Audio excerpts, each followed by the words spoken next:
Lesson number 2, numbers, ACF, LCM, estimation, approximation, indices, surds and standard form. Question number 9. Add to 620 grams to 3.7 kilograms. जब तक unit same नहीं होंगे उस वक्त तक आप इन्हें ऐड नहीं कर सकते. 3.7 kg को भी आप इसमें ग्राम्स में ले आएँ. 3.7 मल्टीप्लाई बाय 1000 ये ग्राम्स में कन्वर्ट हो जाएगा. पॉइंट डेसिमल को हटाएं, डेसिमल को हटाएंगे तो 10 आएगा क्योंकि आफ्टर डेसिमल सिंगल डिजिट है. ये ज़ीरो कैंसिल हो गया. 3700 ग्राम्स हो गया. इसका मतलब ये हुआ कि जब हम इन्हें ऐड करेंगे तो 620 प्लस 3700 ग्राम्स, इन्हें ऐड करें 0 2 3 4 4 3 2 0, यह आपके पास इतने ग्राम्स बन जाएगा 4320 ग्राम्स. हमें आंसर किलोग्राम्स चाहिए. ये देखें लिखा हुआ है केजी में आंसर निकालना है. जब केजी में आंसर निकालना है तो हम इसको डिवाइड करेंगे 1000 से. छोटे यूनिट से जब बड़े यूनिट में लाते हैं तो डिवाइड करते हैं.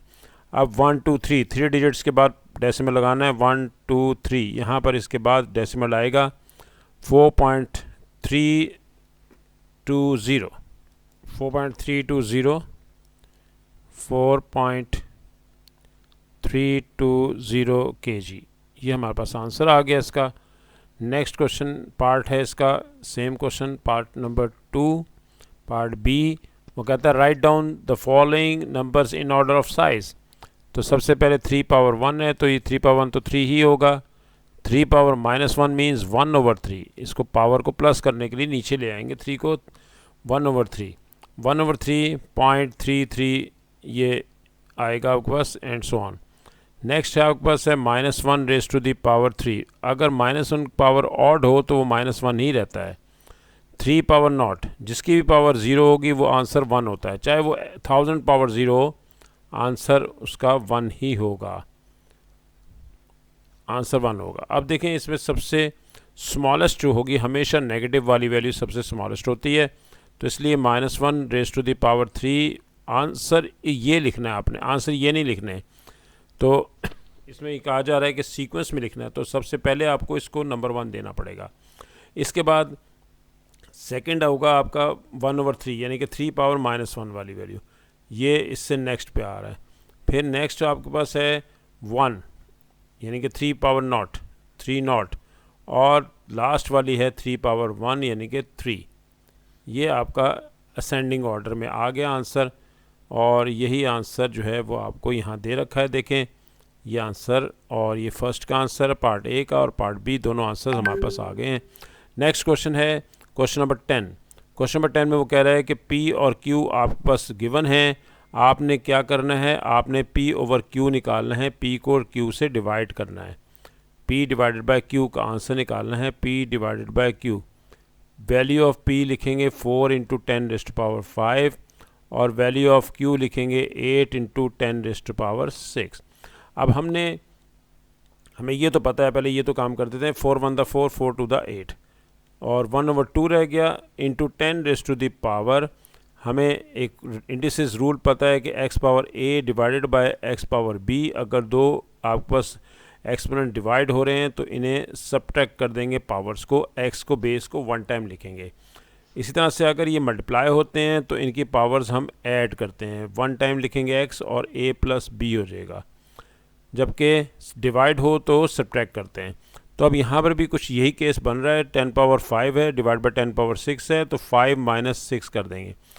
और 1/2 होता है 0.5 इंटू 10⁻⁻1. अब ये हमारे पास स्टैंडर्ड फॉर्म में नहीं है. स्टैंडर्ड फॉर्म में लाने के लिए डेसिमल को हम राइट पे शिफ्ट करेंगे इधर. तो ये आ जाएगा 5.0. जब राइट पे शिफ्ट करते हैं तो हमेशा सब्ट्रैक्ट करते हैं. जितने डिजिट्स मूव करेंगे उतने ही डिजिट सब्ट्रैक्ट करेंगे. -1 10 पावर -1 ऑलरेडी पहले से मौजूद था, लेकिन हमें जब राइट पे मूव करेंगे तो नेगेटिव साइन यूज़ किया है. और जितने डिजिट्स मूव करेंगे उतने ही यहाँ पर नंबर लेंगे. जैसे 1 डिजिट मूव किया तो 1 ही आएगा. 5.0 इंटू 10⁻⁻2 इसका आंसर आ गया. नेक्स्ट है हमारे पास क्यूब रूट ऑफ क्यू. ये क्यू का क्यूब रूट निकालना है और यानी कि क्यू पावर 1/3 चाहिए. खाली हो तो आपके पास उसकी वैल्यू 1/2 होती है, कोई नंबर दिया हो तो आपको 1/3 1/4 जो भी दे रखा है वो लेंगे। वैल्यू ऑफ क्यू लिखते हैं, वैल्यू ऑफ क्यू है 8 × 10⁻⁶ होल पावर 1/3। अब कोई ऐसा नंबर ढूंढते हैं जिसमें 8 आ जाए और पावर 3 हो, क्योंकि इसकी बेस जो है डिनोमिनेटर 3 है, तो हम 2 पावर 3 लेते हैं। 2 पावर 3 8 होता है, इंटू 10⁻⁶ होल पावर 1/3। तो सबसे पहले हम अलग अलग करेंगे इन्हें दोनों को, पावर्स को, वैल्यूज़ को। और वैल्यूज़ हमारे पास पहले नीचे जो दे रखी है वो 2 पावर 3 है। 2 पावर 3 मल्टीप्लाई बाय 1/3, क्योंकि डबल पावर है मल्टीप्लाई होगा। 10⁻⁶ मल्टीप्लाई बाय 1/3, क्योंकि ये भी डबल पावर है, आपस में मल्टीप्लाई होगा। 3 3 कैंसिल हो गया, यहाँ रह गया सिर्फ 2 इंटू 10⁻3⁶, ये भी कैंसिल हो गया। 3⁶ 10⁻2।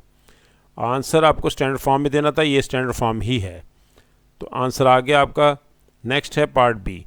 पार्ट बी में वो कह रहे हैं कि the number 2025, 225 and 540 written as the product of their prime factors. Prime factors में लाना है, आपको दे रखा है, आपको यहाँ पर 225 का भी आंसर ऑलरेडी प्राइम फैक्टर्स में है, 3 पावर 2 और 5 पावर 2। इस तरह से 540 का आंसर भी हमें प्राइम फैक्टर्स में गिवन है, 2 पावर 2 इंटू 3 पावर 3 इंटू 5। अब कहा ही जा रहा है write down 220 as a product of its prime factor. हमें 2250 को प्रोडक्ट ऑफ प्राइम फैक्टर्स में आंसर निकालना है। हमें इसके प्राइम फैक्टर्स निकालने की यहाँ पर ज़रूरत नहीं है। इसका आसान तरीका ये है कि हम इसको ऐसा कर सकते हैं कि हमारे पास 2 to 5 ऑलरेडी मौजूद है। 2 to 5 के प्राइम फैक्टर्स पता हैं हमें, 3 पावर 2 और 5 पावर 2 हैं, और हमें रिक्वायर्ड है 2250। 2250 का मतलब है कि आपने मल्टीप्लाई बाय 10 कर दें इसको, और ये आ गया। इसके प्राइम फैक्टर हैं 3 पावर 2 और 5 पावर 2, और 10 होता है 2 × 5। तो आंसर आपके पास आ गया 2 × 3 पावर 2 × 5 पावर 3। तो ये आपके इसके प्राइम फैक्टर निकल आए हैं। नेक्स्ट है हमारे पास पार्ट बी, पार्ट 2। पार्ट 2 में वो कह रहा है कि हमारे पास find the smallest positive integer value of n for which 2 to 5n is a multiple of 540, यानी कि 540 इसको डिवाइड करता है, मल्टीपल है ये उसका। तो 2 to 5n जो है वो 540 इसको डिवाइड करता है। अब 2 to 5n हमारे पास वैल्यू जो है 2 to 5 की वो है 3 पावर 2 मल्टीप्लाई बाय 5 पावर 2। इसको किससे मल्टीप्लाई करें कि आपके पास 540 इसको डिवाइड करे। अब देखें 5 तो इसको डिवाइड कर देगा, 5 पावर 2 है, 5 पावर 2 डिवाइड बाय 5, 5 आसानी से कैंसिल कर देंगे इसे, ये डिवाइड करता है। लेकिन 3 पावर 3 नहीं डिवाइड हो रहा, तो हमें 3 एक और चाहिए ताकि ये दोनों मिलकर 3 पावर 3 बन जाएं। और हमारे पास 2 पावर 2 भी नहीं है, तो 2 पावर 2 भी चाहिए, ये 2 पावर 2 भी रिक्वायर्ड है। तो इसका मतलब ये हुआ कि यहाँ तक तो था 2 पावर, यहाँ तक तो है ये 225 के फैक्टर, और इसके बाद आने वाला ये जो आंसर है जो अभी हमने निकाला है ये है n। तो n की वैल्यू आपके पास आ गई 3 multiply by 2 power 2। 3 multiply by 2 power 2 का मतलब है 12, n का आंसर 12 आ गया। इस तरीके से आपने n फाइंड आउट कर लिया। ये थे इसके आंसर्स, पहले पार्ट ए के पार्ट 1, पार्ट 2, पार्ट बी के पार्ट 1, पार्ट 2। नेक्स्ट क्वेश्चन है क्वेश्चन नंबर 11।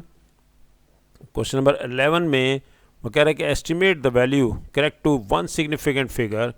तो इसको एस्टिमेट करते हैं 4.03, 4 पॉइंट दोबारा लिख लेते हैं इसको, 4.03 square, 4.03 square, 4.03 square into 29.88 divided by square root 150।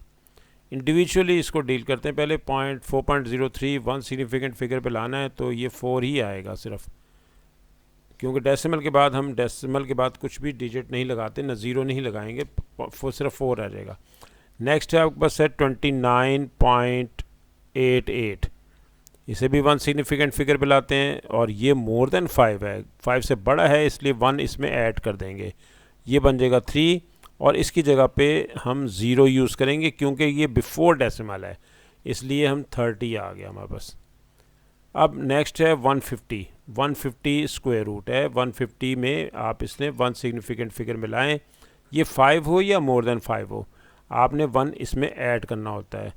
अगर इग्नोर करेंगे तो ये आ गया आपके पास 2 और इसकी वैल्यू क्योंकि ये बिफोर डेसिमल है इसकी जगह पे 0 आएगा और पहले आखिरी वाले के पास तो 0 है ही ऑलरेडी, तो ये आपके पास 200 बन रहा है। लेकिन अगर आप इसको नियरेस्ट लेकर आते हैं ऐसी वैल्यू के जो कि जिसका स्क्वायर रूट पॉसिबल हो, पहले उस पे ले आएंगे तो ज़्यादा बेहतर होगा।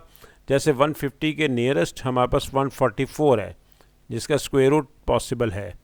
150 के नियरेस्ट हम इसमें इसका स्क्वायर रूट ले लेते हैं, उसका स्क्वायर रूट पॉसिबल 144 में स्क्वायर रूट हमारे पास पॉसिबल है इसका 144 हम लिख लेते हैं यहाँ पर। और अब हम इसे मल्टीप्लाई करते हैं। अभी पहले आप इसका स्क्वायर रूट ले लें विच इज़ 12, 4 3 दा 12, अब 3 कट कर दें 10 आ गया। इस तरह से हमने आंसर इसका निकाल लिया। ये हमारे पास आंसर आ रहा है 10। पार्ट ए हो गया। Part B, S ran 100 metres in 12 second. अच्छा, पार्ट बी शुरू करने से पहले अगर हम यहाँ देखते हैं कि यहाँ पर एक छोटी सी मिस्टेक है, इसको करेक्शन कर लेते हैं। यहाँ पर 4 पावर 2 है, देखें ये 4 पावर 2 है, हमने 2 नहीं लिखी थी, 4 पावर 2 है और 4 को 2 टाइम्स लिख लेते हैं। 4 इंटू 4 पावर 2 बन जाता है। तो 4 मल्टीप्लाई बाई 10 40, ये 40 इसका आंसर बनेगा। और क्योंकि 4 स्क्वायर मिसिंग था और हमने वो 4 स्क्वायर लिख लिया। अच्छा, नेक्स्ट है S run 100 metres in 12 seconds, यानी कि 100 मीटर्स पर 12 सेकेंड्स है। 100 मीटर्स पर सेकेंड की स्पीड है। Average speed in kilometre per hour में लानी है। तो मीटर्स को किलोमीटर में लाने के लिए आप इसे ऐसा करेंगे कि आप इसे 1000 से डिवाइड करेंगे। जब 1000 से डिवाइड करेंगे तो ये किलोमीटर में कन्वर्ट हो जाएगा, मीटर्स किलोमीटर में आ गया। इसी तरह से सेकंड्स था, 12 सेकंड्स है, आप इसे मीटर आवर्स में लाना चाहते हैं तो 60 से मल्टीप्लाई करेंगे मिनट में आएगा, फिर 60 से मल्टीप्लाई करेंगे तो ये आवर्स में आ जाएगा। तो ये बना गया किलोमीटर पर आवर। दोबारा देख लेते हैं हम यहाँ पर मीटर्स में, एक और तरीके से बता रहा हूँ। मीटर से ऊपर तो डिवाइड करेंगे इसलिए, और सेकंड से डिनोमिनेटर में तो ऊपर न्यूमिनेटर में मल्टीप्लाई करेंगे ताकि ये आवर्स में आ जाए। दूसरा तरीका ये है कि 100 मीटर्स पर सेकंड है तो आप किलोमीटर में लाना चाहते हैं तो 100 को डिवाइड कर देंगे 1000 से, ये बन जाएगा किलोमीटर। और सेकंड्स को डिवाइड करेंगे आवर्स में लाने के लिए 60 मल्टीप्लाई बाई 60, पहले मिनट्स में आएगा फिर से आवर्स में आएगा, ये आवर्स में आ जाएगा। इस तरीके से ज़्यादा आपको बेहतर तरीके से समझ में आ सकता है। ये मैंने दूसरे तरीके से आपको बताया। 100 कैंसिल हो गया इससे और ये भी कैंसिल कर दें, 5 पे हो रहा है। जो रह गया ऊपर आगे पास आ गया 1/10 और डिनोमिनेटर में देखा जाए तो 1/300। अब आप इसे 1/10 मल्टीप्लाई बाय 300/1 लिख सकते हैं। ये कैंसिलेशन हो गई इसकी 0 से और ये आ गया 30 किलोमीटर पर आवर। तो ये ज़्यादा आपको बेहतर इसमें समझ में आएगा। इसे इस तरीके से अगर करते हैं तो 100 मीटर पर सेकंड को हमने कन्वर्ट कर दिया किलोमीटर पर आवर में। ये इसके आंसर्स आ गए। आंसर है 30 किलोमीटर पर आवर और 40। फर्स्ट आंसर ये था। नेक्स्ट क्वेश्चन आपने सिमिलर है, आपने खुद करना है, ट्राई करना है इसे, और वरना यहीं से हम नेक्स्ट लेक्चर्स का स्टार्ट करेंगे इंशाल्लाह।